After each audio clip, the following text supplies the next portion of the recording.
welcome to another episode of the Chai Chat. I'm joined by my co-host today, Raza and Mo, and we've got a very, very special guest with us today, DIDA Al-Safar. Assalamu alaikum, bro. Hello, how are you?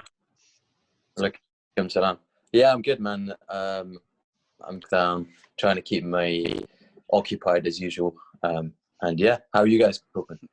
Aren't we all? It's yeah, man. This lockdown's something else, and I don't think anyone has been through something like this in our lifetime. Anyway, I don't think it's comparable to anything else that anyone's been through. So it's strange, but we're getting through it. We're getting through it, and that's why we have you on the on the podcast today as well, right? So to help us get through it, and give us your tips, give us your ways of coping. And how to stay healthy, stay fit, both physically and mentally. So hopefully we'll chat about some of that in a bit of detail. Raza, Mo, do you want to say hello? Salam, guys. How you doing? Walaikum salam. You're right, DIDA, a long time. Last time we met each other was like 3 years ago or something. I think I saw you. Didn't I see you in Manchester for JJ's second? Yeah. Logan Paul fight. Yeah, I forgot about that. I mean, shows how memorable you are. Yeah. Yeah, well, don't worry. We're going to go into some of the ways that Mo and DIDA know each other. Yeah. But before we carry on, I want everyone to just take a second out and just go click the subscribe button down below, like the video, share the video. We're also going to have DIDA's a YouTube page in their Instagram details as well. So make sure you go hit the like and subscribe button on his pages as well. DIDA, you are a personal trainer. You work with so many different people that are quite famous in the YouTube industry and beyond as well. Give us a bit of an overview about yourself to people that don't know you so far. How you got into personal training, because you're quite a young guy, right? So it's and what made you decide to go into personal training as a whole as well. So I always had an affinity with sports, specifically football. I always done track. I played rugby when I was in school, but football was always my main love. So I tried to pursue that through various avenues. But the one thing that was missing with football is that you sort of need somebody with you that knows the game and the politics around it. So, and it's a very saturated market. Like every kid in Britain wants to be a footballer. So that's one of the many hurdles, and I started a bit late, and all those contributing factors, but I still went for it. I started to pursue it, and then the chips didn't fall where they should have, and then I started to do journalism, but I was always playing football, and I was always interested in nutrition, eating better, being healthier, and then I worked at Men's Health. And I thought, why am I not doing this stuff? Like, I'm basically transcribing all the interviews. I basically know all there is to know. Well, I don't know everything. Yeah. Just about, basically. But I always wanted to know more, and I always wanted to learn more. And I just thought, let's start a business. And then I started to do more studying behind sports science, etc. And created my own company. Worked in Virgin Active to start off with. I just thought working there was ridiculous because they took 80% of the commission, and it just wasn't worthwhile. So I started to do my own thing, and I started to train more YouTube. I've actually trained more YouTubers than you think I have. I started with different YouTubers, and then I met JJ, and then that's when it just exploded. So how did you get into like the YouTube world? Like, what was your sort of breakthrough moment? But it was probably with JJ. Basically, I emailed his management, Liam, who I'm sure Mo knows well, and he emailed JJ saying, "Look at this guy's stuff. Do you want to train with him? I know you're looking for a personal trainer." And I didn't signal out JJ or anything. I just said, "Do any of your clients?" So Liam has loads of YouTubers under his roster. And he was like, "JJ's interested." So I went and met him, and we clicked, and the rest is history. Yeah, that was quite like massive step for JJ as well. He's never been lean the way he was for Joella fight. He still says it now. That was the best shape that he was in. So what's the secret? Like, how did you work with him? So the interesting thing with when we started was, do you remember when JJ had that massive blackout period where he just didn't post? Yeah, He didn't I do remember anything that for like 6 months or 7 months, right? That's like Musaddiq's nightmare. Did I get? That's like Musaddiq's nightmare, Mo's nightmare. Yeah, I was quite worried at that time, but I knew he would be back. Obviously, a lot of people, a lot of YouTubers, they need break now and then. So 100%. yeah, that was quite fun. Yeah, he had that massive blackout period, and he just devoted a lot of time to training, and he did it. He started off slow, and this is the thing that people don't get. They think they can jump straight into it and then get a six-pack. Doesn't work like that. The beautiful thing about JJ's process is that there was no boxing. There was the only thing we were working on was a football charity match that was happening in Charlton. That was what I was getting him in shape for, and he did really well. He improved tons. He was doing a lot of skill, so we worked on that because my background's football. So I thought, all right, okay, this is perfect. We work on agility, we work on sprints, etc. You can get him down, but there was always that factor missing, in that the boxing provided, in that it puts that extra pressure and motivation for you to get fitter, just increase everything times two. So when the boxing came around, so we were training for 6 months before the boxing even started. So he had the foundations built before he started boxing, training with Vfdida, etc. So that was really important. And in hindsight, that was probably essential. And that's what made his victory very emphatic, because he was able to jump into training for the boxing relatively easier than he would have just like starting from scratch from 4 months till the start of the Joe Weller fight. So yeah, that was important. So I think when you're looking at sort of making a change, and obviously he was at that point where he was like, I want to take control of my fitness and my health. So what are sort of the biggest motivations that you've seen in people wanting to, to do that and make sure they actually stick at it and see it through? I think obviously the obvious would be the physical from outside looking in, but the number one thing I've seen is the mental. It just completely changes your mental perspective. You just feel better about yourself.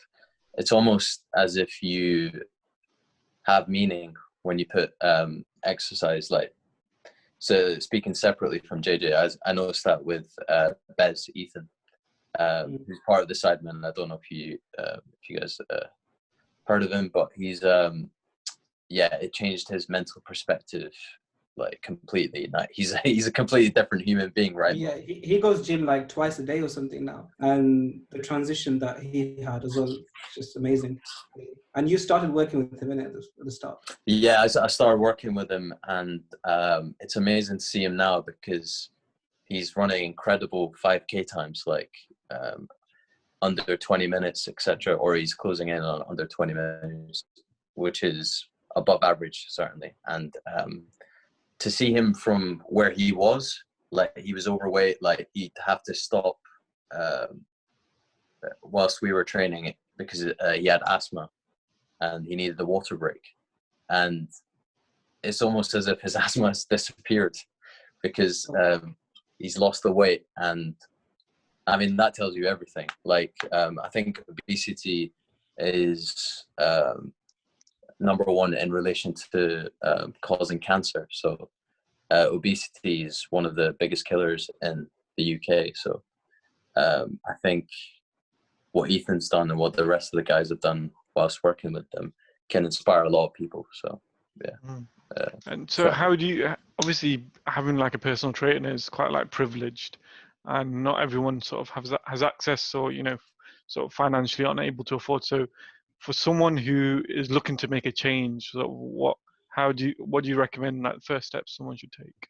Everything is available online, of course. I'm not saying that it's not available for everyone, and it's about you doing your research, and you're in control of your life. You have to do your research. You have to make sure that you do it strenuously and you find the right resources. Just even listening to this podcast with me is a great resource. So you can get your get your pen and just write down everything that I'm saying. And you'll see massive changes in the sense that change your diet, change your exercise regime, start slow, don't go too fast, because if you go too fast, it's not attainable for you to do it in the long term. And this is a long-term fix, not a short-term fix. So I'd say do your research. If you want, buy my plans, which are detailed. We'll link it down in the description. And also, yeah. So like with JJ as well, I know physically, like you've been like helping him a lot. How did you work with his chef with the diet plan and everything? Because with the boxing itself, he wasn't a really strict diet. Combining that with the exercises that you've done with him. So I was the person that called his then chef Sarah, and I told her like we needed a chef, blah blah blah. Are you interested? I called the external company, and they led me to Sarah, saying she's the best for the job. And I think the time it hit me, I was actually cooking his food before that, and I just realized we need to get a chef like ASAP, and he was like, "Yeah, sure, just get a chef." So I called the external company, and they led me to Sarah, and I just brought her in. We sat down, we laid out everything that he needed, like the caloric deficit, because with Joe, he was a smaller boxer, human being, whatever you want to call it, YouTube boxer.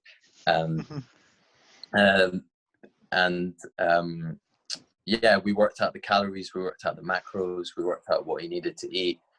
She was getting everything from organic shops, farms, etc., even the meat. She lived in Kent, so it worked really well. So she came in, and we just changed his whole diet. That's the month. Like, she came like a month and a half before the fight even started, and that window was when you saw his weight just go. Like, the body just like went from like average to like athletic, and it's just crazy. Because when he was at the weigh-in and he took his top off, do you know in like cartoons when your mouth drops to the floor? Yeah, I just saw the crowd, and they were like, I was whoa. shocked as well. I think everyone was shocked. No one saw that coming. Even Joella, you could have seen his face as well. I was just like, I can't wait, because I put my heart and energy into it, and I was really happy because he was like a. Sorry, go ahead. So how do you go about changing sort of, for example, clients' diet? You know, Asian diets are notoriously known for being like the most unhealthy diet probably in the world. So like what starting point, what do you look at, and how do you sort of tailor a diet? Well, interestingly enough, just before you start, let me also mention that when Raza says Asian diets, it means oily food, curries. It means fried food. Everything that you can think of frying, we've probably fried it. It means it means just tons of sugar in all your desserts. So when he says unhealthy food and unhealthy Asian diets, that's the Asian mentality. That's where we go to first. So you got to try and get someone out of that frame of just having all of that in front of them and just being there ready to eat. How do you get someone out of that as well? Well, interestingly enough, you guys stated like, I'm eating this and I'm eating that. You know it's unhealthy, so it's the realization that you've got to make that change. I think that's the one thing people don't realize. You're in control. So they've got to be like, right, I've got to ship all this rubbish out, and I've got to get in like the vegetables, the fruit, the sort of good carbohydrates, your sweet potatoes, your quinoa, your wheat and barley, etc. And yeah, I mean, I think people realize they can change what they're doing. I guess it is habits. It's like, I'm used to eating this, I only like this, blah blah blah. But it's also about experimenting, seeing what you like, seeing what you don't like. I think people know that they've got to change, but they just don't do it. So I think that's the first key. To be honest, that's quite easy to say. Then like applying practically, Yeah. especially if you're living in a family with your parents and your siblings. It's quite hard because your mom's the one who's making food. But have you tried to tell your mom and dad, like, yo, this is horrible for me. I need like healthier food. I don't think you've spoken to older Asians, have you? they got no concern about their health, no nothing, no cholesterol worries, whatever, diabetes. They don't care, man. They just whack it on. So what is the general like feeling? What do they say when you say that to them? They do understand when you do explain it to them, but it's all temporary. Probably it'll go for like 1 day or 2 days, and then bam, back to normal again. Back to normal chorus. Yeah, that's what it is. Yeah, it's always the patronizing. Okay, beta, no problem, and then like the next day, and it's like back to normal. So you're never taken seriously, you know. And it's like when you state, you know, this is what it causes heart problems, causes diabetes. It's like, no, the only thing causing diabetes is the stress you give me. Interesting. Well, what you could do is perhaps you can eat their food, but create some sort of food on the side where basically you're just compromising a bit. So say they have all their like fat, their oily dishes, etc. And then you can make salads on the side with cucumber. That's an insult. That's an insult. Oh, is it? Oh, okay. Yeah, you can't do that. If you know, if your mum cooks for you and you don't eat her food, then that's it. You're in the doghouse. Oh dear. I don't know what to say. But do you know what? At least these days, we're limited to 1 meal a day, pretty much. So we're fasting. It's the month of Ramadan here, with most people in the Muslim community are fasting anyway. I want to get your thoughts on what fasting does to the body. Maybe because intermittent fasting is a big thing now, right? Where a lot of people practice it, a lot of athletes practice it just to get healthy or to change their metabolism in some sort of a way, or just help with their physique as a whole as well. So maybe tell us a little bit about how intermittent fasting helps the body, and then maybe we'll chat a little bit more about what we can do and what we can eat and stuff whilst we're fasting. So the traditional intermittent fasting that people do is like 12 to 16 hour window, and basically what it does more than you'd think is that it suppresses your appetite, and that forces you to eat less and be in a deficit. It's kind of different to Ramadan fasting, because with Ramadan you can't drink water, whereas people that are gym goers, etc., they're like Andrew Henderson. When we were preparing for his fight, his MMA fight, he would always do intermittent fasting because he loved that, and he saw the best benefits. Like some people wouldn't want to intermittent fast because they don't like the idea of not eating food, like breakfast, etc. It just depends what type of person you are. But he did it longer than 16 hours. I think he did it 1 day once. He didn't eat for a day. Wow. Yeah, he's wired differently though. We'll speak about that later. But yeah, that's the traditional way. With Ramadan, it's a bit different because you've got to key in the factor that you're not drinking any fluids, so you got to adapt to that. Once you do break your fast, what I'd recommend is you drink a lot of fruits which can hydrate you, such as watermelon, cucumber, celery. And if you have a juicer, like I would not normally recommend the juicer. I'd recommend a blender, because with a blender you get the fiber, because the juicer extracts the liquid. He's eating his watermelon now. Good man. He's done his research. Yeah. But yeah, with the juicer, you can. That's the only time where I'd recommend it, is when you want to get your electrolytes and sustain your hydration through your fasting. That's when you would use it, and that's when it's most effective. And then you'd use the blender, obviously, to get your smoothies and to get the fiber and to soak up the nutrients. Do you guys want me to go into how you can exercise in Ramadan? Yeah, definitely. Because so a lot of people, I can tell you from my own personal experience as well. I say every year, yeah, do you know what? I'm going to use Ramadan to try and lose a bit of weight, get into shape, be a little bit more healthy. But it never really happens. I don't really know what I'm supposed to be doing. By the end of the day, I'm just so drained, got no energy to do anything. What should we be doing in terms of exercise, and maybe what time of day should we be doing it as well? Okay, so this is where it's important, timing. And it is with fat loss as well. Timing is very key. So when you break your fast, this is around, I think it's around 20 past 8 right now. Am I right? Yeah, it's around that time. So you eat your food, start off slow, and then progressively it gets bigger. I'd recommend fruits, something that's gonna be high in glucose, so your like whole wheat pasta, your fruits, etc. Something that will hit your glucose reserves, and then you'll have loads of energy. And after that, I'd think around 11:30, just so you can give your body time to digest it, etc. And you have enough energy to do the exercise for around 45 minutes to an hour. And that's around 11:30 midnight. That's when you would train. You're saying to do exercise at midnight? Yes. That's interesting. Because you got to key it in when you're not compromising your fitness and strength. Because if you compromise that, that's when you can get injuries. That's when you're not 100%.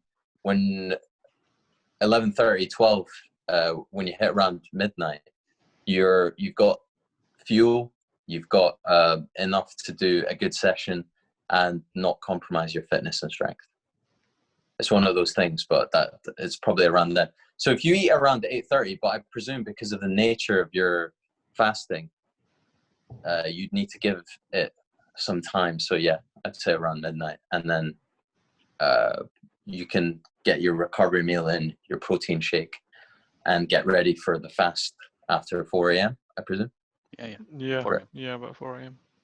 Yeah, so that's when I would recommend you do it. It's not great, but some personal trainers who actually recommends to do exercise before breaking the fast. If you have energy, do it before, go for a run or do some strength training if you have energy, obviously.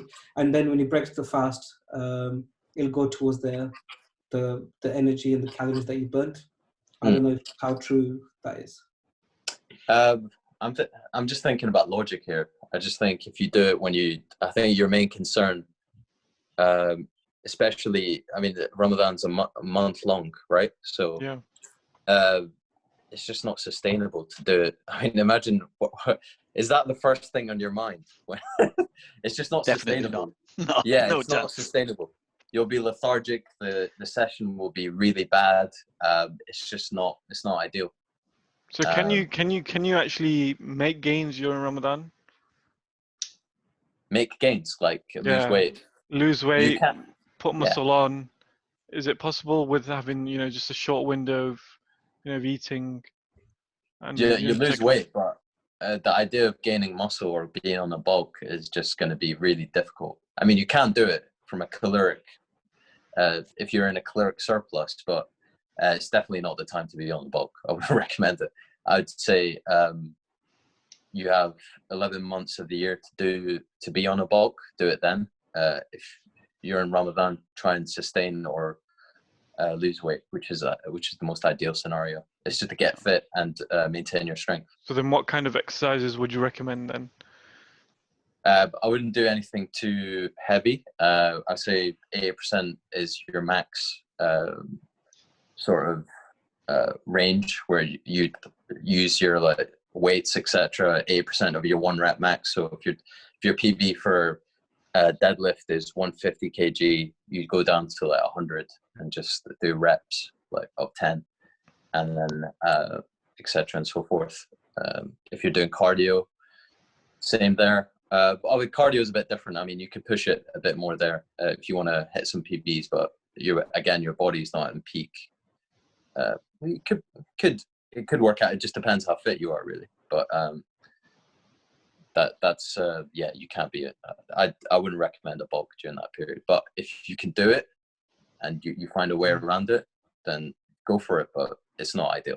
So I think there's a lot of like sort of hype around intermittent fasting in the sense that it sort of restarts your metabolism, sort of rejuvenates your immune system. So, you know, have you come across anything like this, or? Yeah, fasting is actually really good for you. It gives your digestive system a break, because your digestive system is always breaking down the food, and that's not good for it. So it gives your organs a break, and it's really beneficial in many ways. And yeah, boosts your metabolism in different aspects. Because so what happens is, so have you ever heard of like bodybuilders? They're in a deficit and they do a cheat meal. Do you know why bodybuilders do cheat meals? So basically they do cheat meals because that's a good way to restart their metabolism. So what happens when you're in a deficit is your body realizes that it's not getting a lot of energy. So it slows down your metabolism and tries to preserve the food you're eating. So when you're in your cheat meal day, whatever, what happens is your body suddenly notices that it's getting a lot of energy and it starts to break it down faster. So what that does is the next day, whatever food you're eating, it starts to break it down faster. And that's how you lose weight, etc. So that's an implementation that bodybuilders use to get into peak condition for their shows, etc. So yeah. So I want to talk a little. So you mentioned for when you're breaking your fast, have fruits and things to eat that are gonna get your glycogen levels up and get you a little bit of energy because you've been drained the whole day. But what about in the mornings when when you need to eat something that's gonna last you the next 15, 16 hours? I didn't hit on this, but so this is the purpose of when you actually train. So I say midnight, but you could do it a bit earlier. I mean, if it's a 2-hour window, you could, but I'm presuming once you break your fast, you'll want to eat more. So I'm just saying like midnight would be, you just want to make sure you count your calories, etc., and you're eating good food. So after your training session, that's when you eat the foods that are going to stick in your stomach a little longer. So foods like that are high in fiber, such as sweet potato, quinoa, stuff that will just digest and sit in your, not digest, it will sit longer in your stomach. So foods that are high in fat, good fats, nuts, etc. That's when you eat those types of food. Kale, that's when you eat that sort of food. So peanut butter as well. Okay. So that's a good point. So yeah. Interesting. So, and I also want to get your view on a few things. So a lot of people are saying, so Raza right now, I don't know whether he'll admit it here, but he's trying to do a meat-free Ramadan where he's not going to eat any meat for the next 30 days.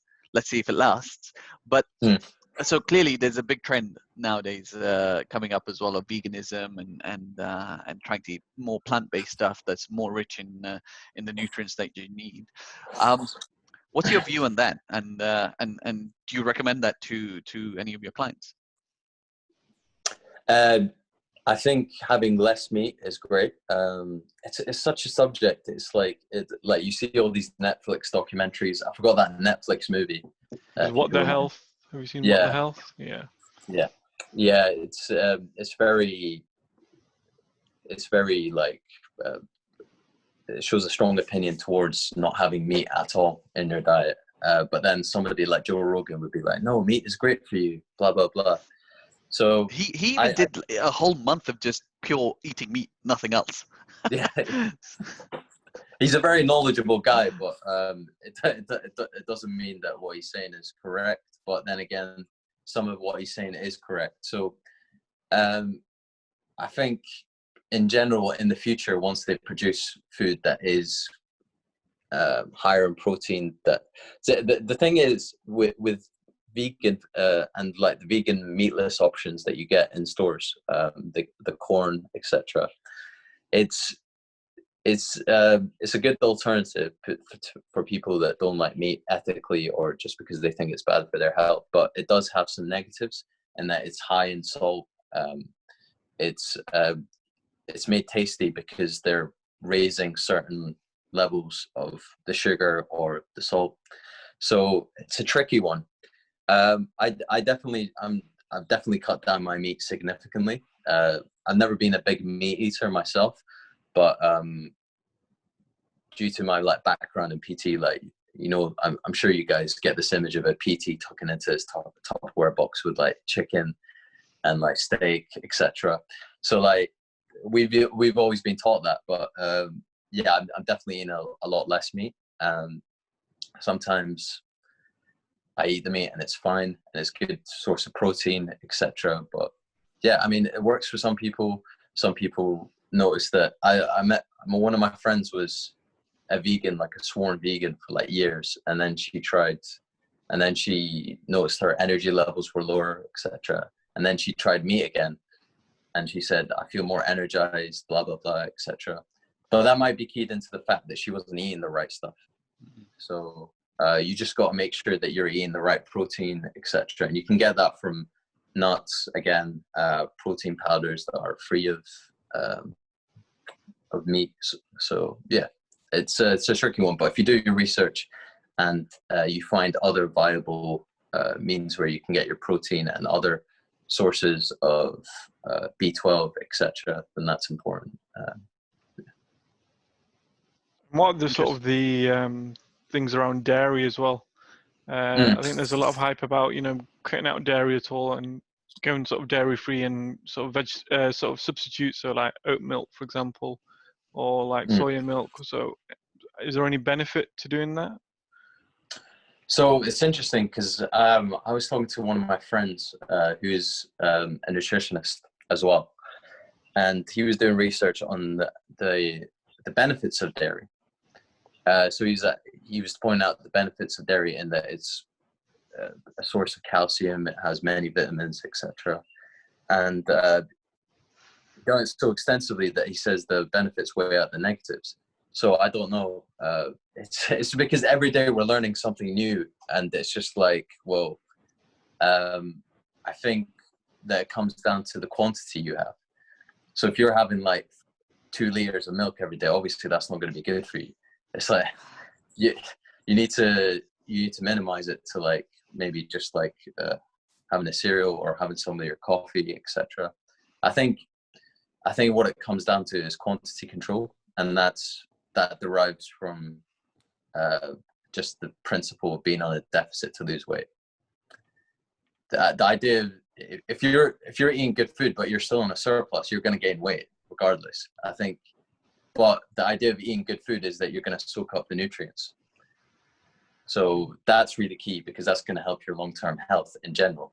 But if you're talking about aesthetics, then obviously you'll have to be in a deficit.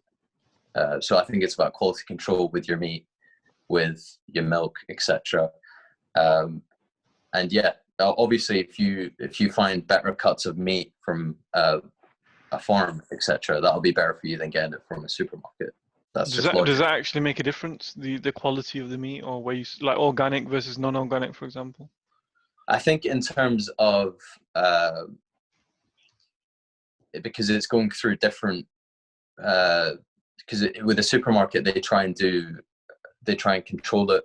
So if you get meat from Aldi, I don't know, I'm just thinking logically here, from a business perspective, you'll want to quantify it so that you get a profit, whereas from a farm you're getting it directly from them, so it's like the quality is there. And yeah, that's the way I see it, and that's why many people get meat from the butchers, etc. So yeah, that's the way I see it. Going back to exercising, during this lockdown, like I said, exercise at 11 or 12 or midnight.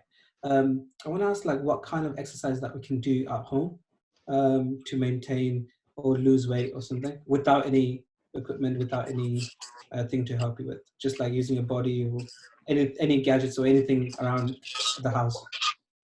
So this is why I suggested eating first before you exercise, is because you want to maintain your strength and endurance. So if you do something like HIIT or Tabata, that's high intensity, you will not be able to do that. Like, I'm just talking about in general. Like, some people probably can, but the general population, you'd need some food, some energy, and then you'll be able to hit that. And just in general, to be fair, you'd want to make sure it's an efficient training session where you burn some calories, so you're on a deficit, and so that you can gain some cardiovascular improvements and strength.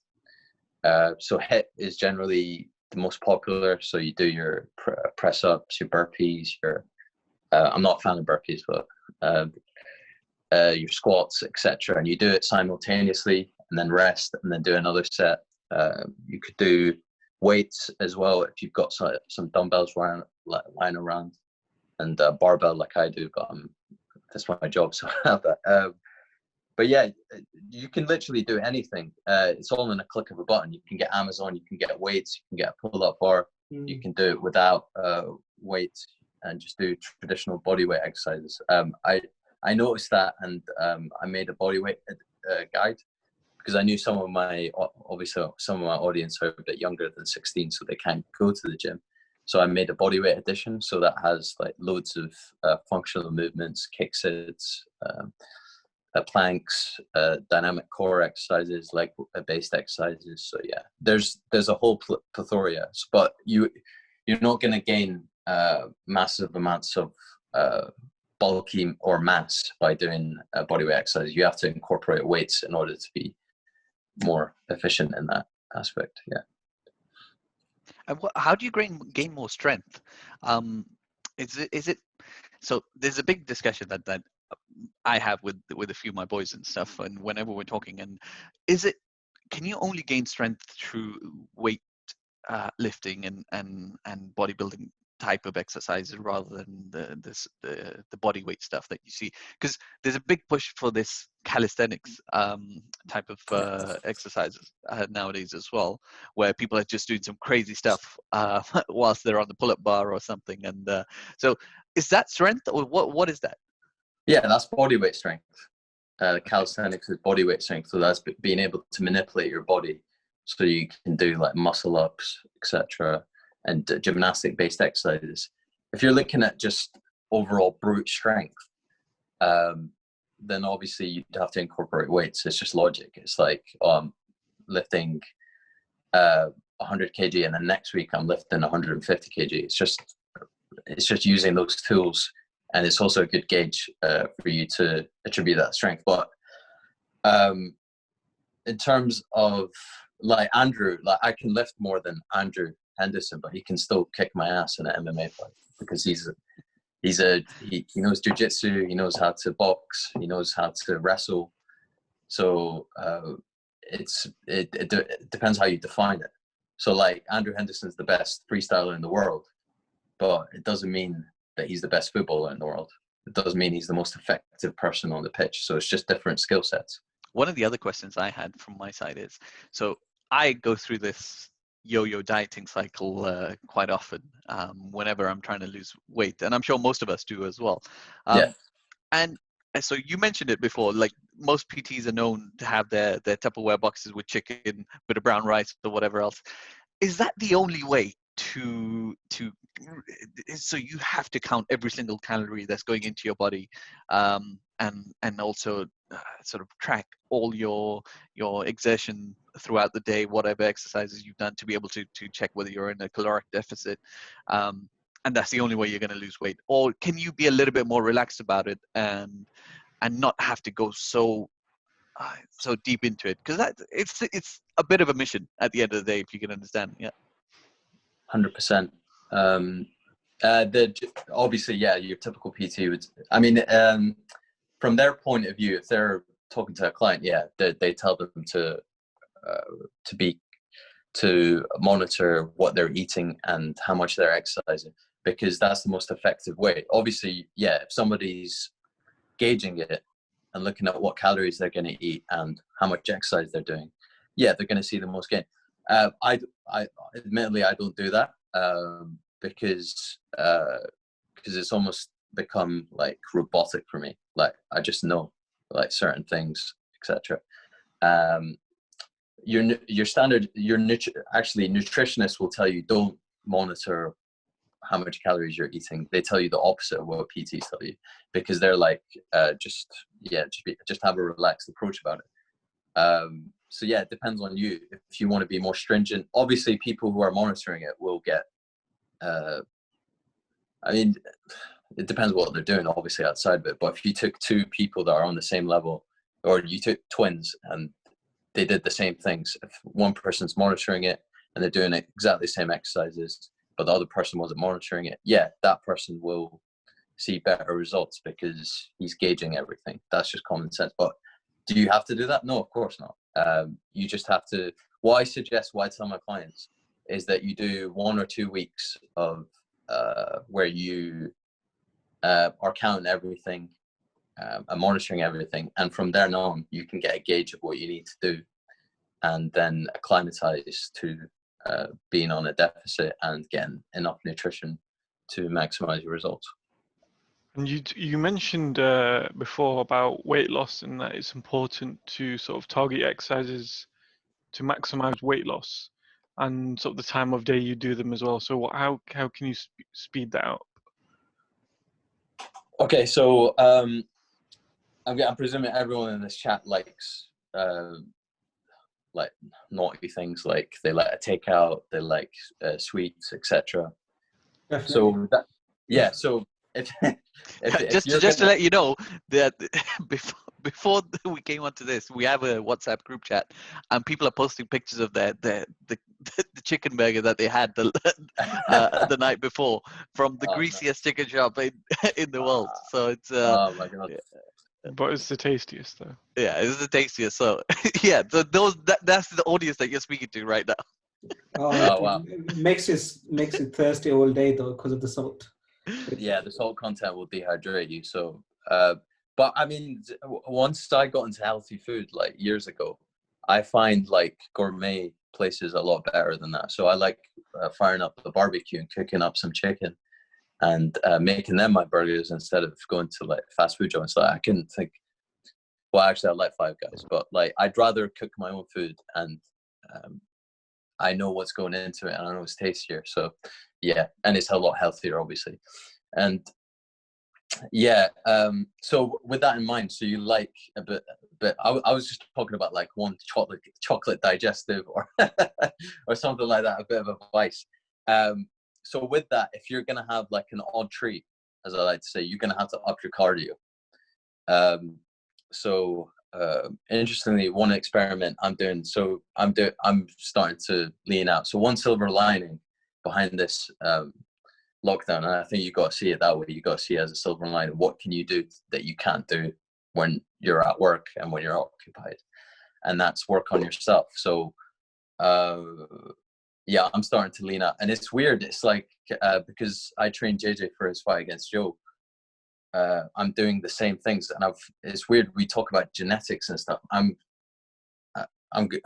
like in a couple of weeks or 3 weeks or 4 weeks, I'm probably going to have the same body shape as him in a sense of like the obliques, the abs are coming through, the shoulders are coming through, and it's similar to him. So that's interesting in a way that that's happening. And is that after the same amount of training, or well, are you saying that you've trained less but got to sort of his result quicker? Well, I like to train athletically because of my background. I'm not into bodybuilding, etc. Although I do incorporate that. I like it, but I don't love it. I love like I love like short sprints, long distance running, and just general something that like football, just something cardio, something that's fun for me. And this week I've noticed I hit 56 miles just by running. I didn't even notice it. I was just running because we only have that 1 hour window. So I just run and then come back home. And I've just noticed I've been racking up the miles. And that's what JJ was doing because he liked to do that. So I recommend, so he'd do that and then we do HIIT or something that wasn't going to give him. So that's another thing with sport.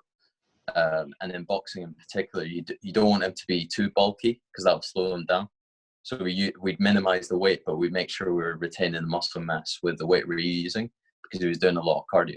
So that's why you notice that muscular physique with the benefit of the fat burning, which came from his long distance runs, as well as the how was the change between, like, Joe Weller and Logan Paul fight? Because Logan Paul was, like, obviously he's a lot heavier and bigger than JJ, and obviously the diet was different for that fight, right? So how did you, like, adapt, and how did you, like, change JJ's mentality for the second fight?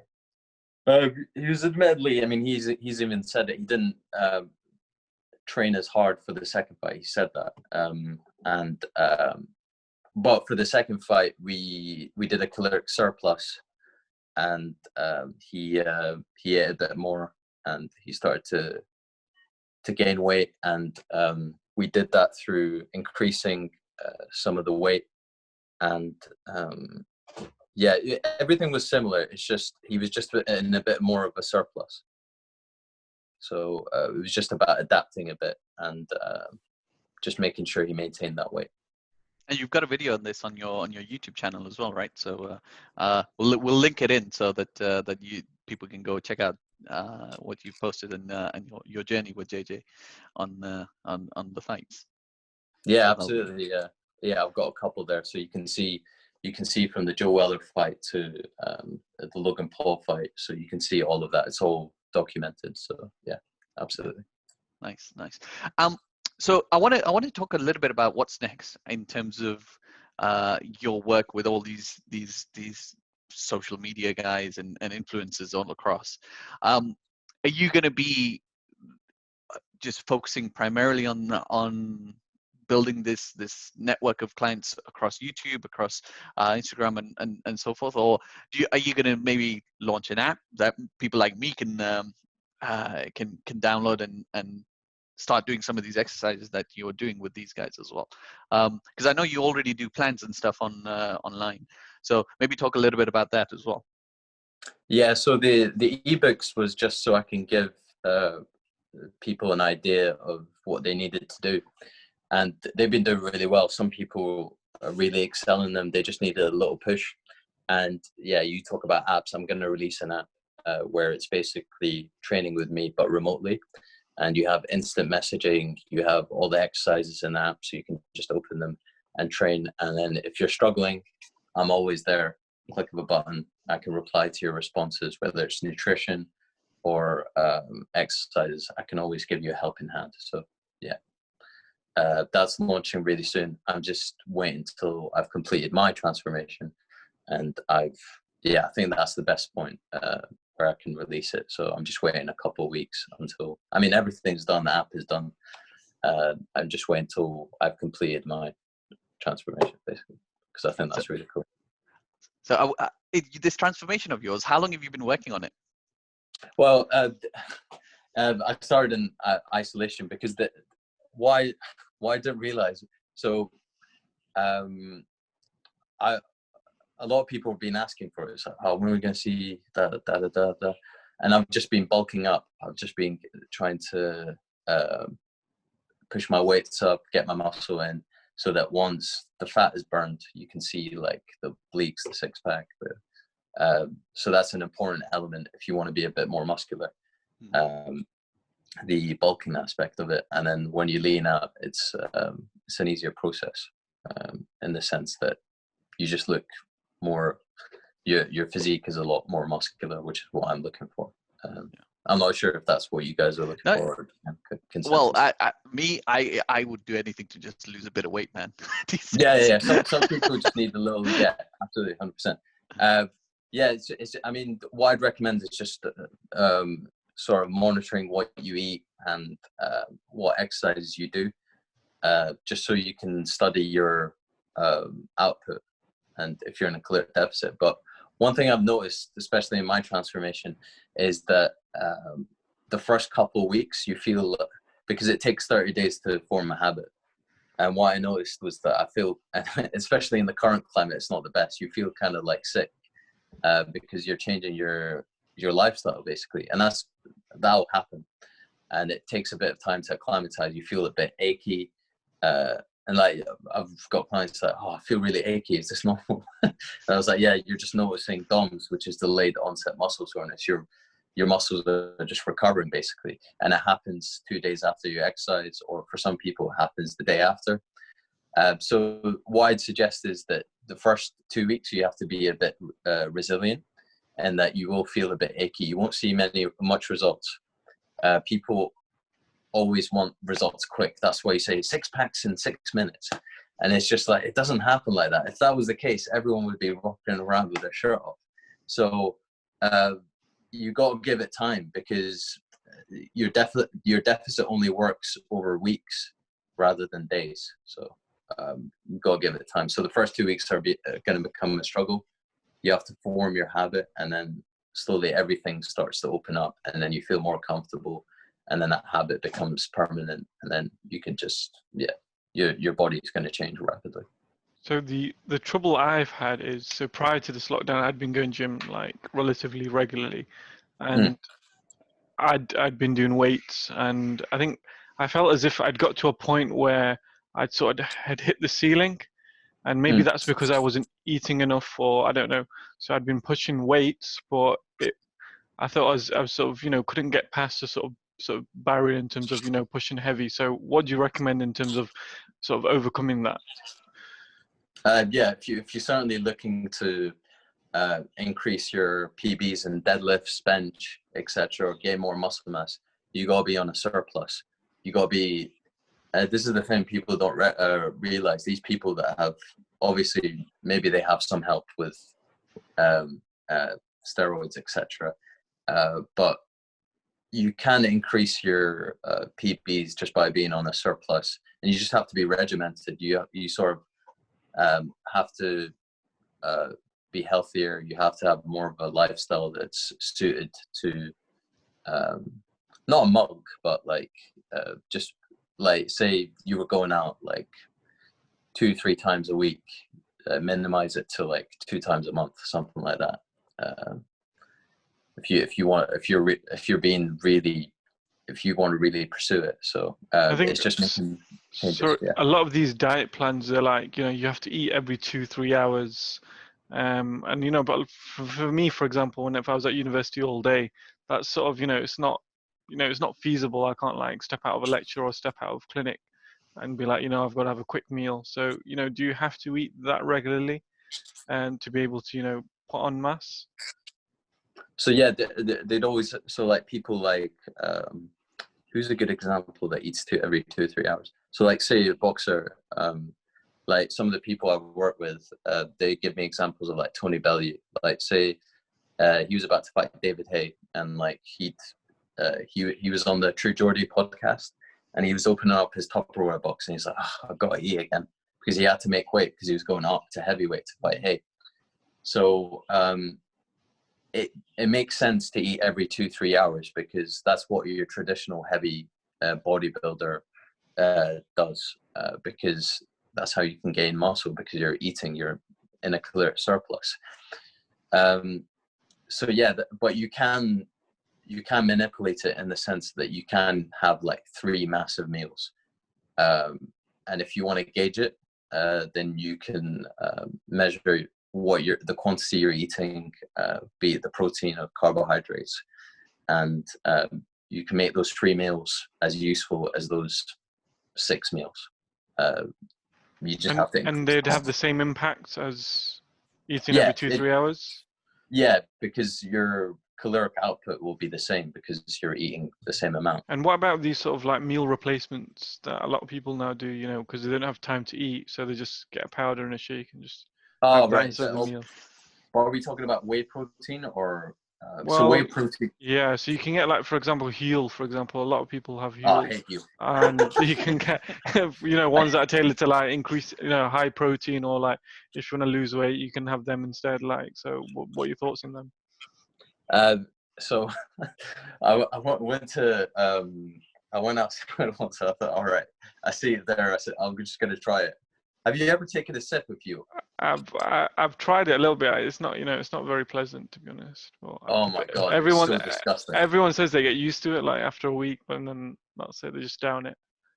it's just not healthy. Like, it's just like a liquid. I don't like it. I don't like any of these juice diets, etc. I'd rather eat like nutritious food.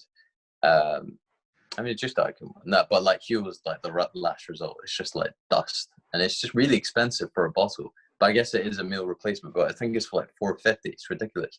I don't like it. It's not pleasant. I just don't recommend it at all. Well, just make a shake at home if you want. If you just want something liquid based, just get some like nuts, ton of veg and fruit, like avocado, spinach, banana, strawberry, dates, and then your peanut butter or whatever. Blend it, drink it. That's what one of my former colleagues did. He'd make like a shake because he was on a bulk. He'd just make a shake and drink it. And it was like 1,000 calories, but he'd make it at home rather than buy like. Well, I guess Hugh was more weight loss, but yeah, I'm not a fan. You're better off like having like meals throughout the day where you're in clear deficit. It's just down to being in a deficit. But people buy Huel because it's convenient. Yeah. That's the only reason. All right, so I think we're coming up to an hour now. So I wanted to say super thank you to DIDA. I'm going to link all your Instagram, your YouTube, and the link to your plans as well in the description below. So make sure you guys go check it out.